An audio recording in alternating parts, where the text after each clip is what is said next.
તમારું શું કેવું છે? શકુંતલાબેન તો હજી આજે બેલ હિયરિંગ થવાની છે, હવે શકુંતલાબેન આવશે અને આ વિસ્તારમાંથી તેમને પૂરેપૂરો કોર્ટ પર ભરોસો છે એનો ન્યાય મળશે અને જેના પર જે ગુનો દાખલ કરવામાં આવેલા એ બાર છે એમને એમને એમ જામીન મળી ગયું તો પછી એમનો કઈ રોલ જ નથી, એમને અંદર પૂર રાખવાનો શું મતલબ છે?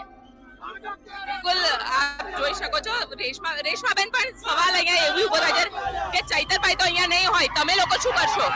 અમે લોકો ઘરે ઘરે